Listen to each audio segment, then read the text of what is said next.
Okay, so number 5, we actually have a piecewise function.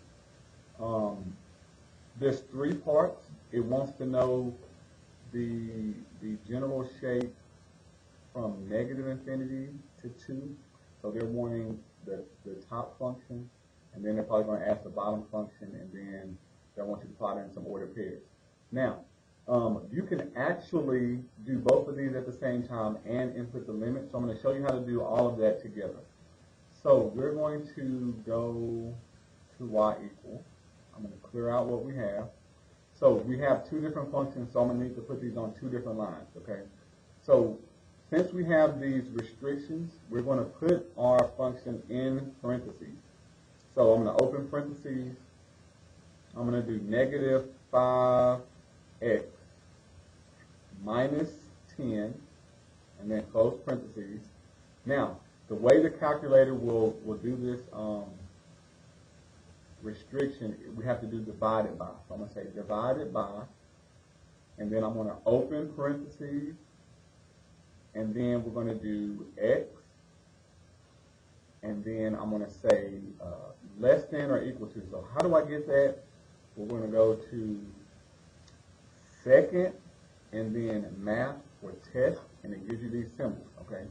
So sometimes you might have to put the less than and then the equal to separate. I'm going to try it with the less than or equal to sign. Sometimes it might not work correctly. I want them to do it separately because it's still an old calculator. And then I'm going to put negative 2, and then close. And I'm just going to graph that part. So I'm going to see what happens if I graph that part. So you see how my graph is coming on this part and it's stopping. It's not showing the rest of it. So this is the shape that we get. Now there are several options to choose from. Okay, they want to know what the general shape is. What you should notice is that this is linear. We have one x out, one x variable. Okay, so that's going to give you a linear equation. So this is just a straight line negative. Okay, so just this one. Now you can graph the whole thing without the restriction, but this is what you get just for the left side, a linear equation. Okay. Now part 2 wants you to do the right side. Okay. So this is x squared. It's a quadratic. You get a parabola. So right off the bat, I want you to know that this is the one. It is positive, so it's going up, not down. So this is the one we get. But we're going to go back to the calculator. I'm going to go ahead and input that information in here and put the restriction on so we get both graphs together. So I'm going back to y equal. This time I'm going to leave this information in there. I'm going to go down to y2, and then in parentheses I'm going to do 5, and then I'm going to put my x squared on the top, so 5x squared, put the 7 on the bottom, divided by 7, and then close parentheses. So that's my whole function.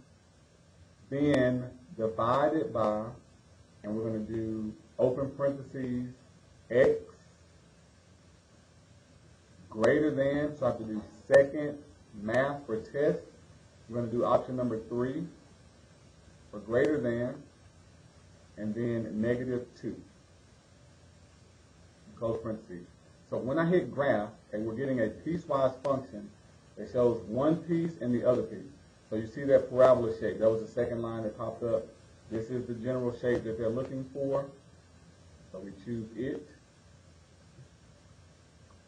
And then they want us to pick out the correct graph. So now that I have them both on the same one, okay, let me put my calculator back up. You have them both on the same one. You can't tell open or closed circle. That's the only thing that you have to know. So from the restrictions, the linear part is the one that has equal to.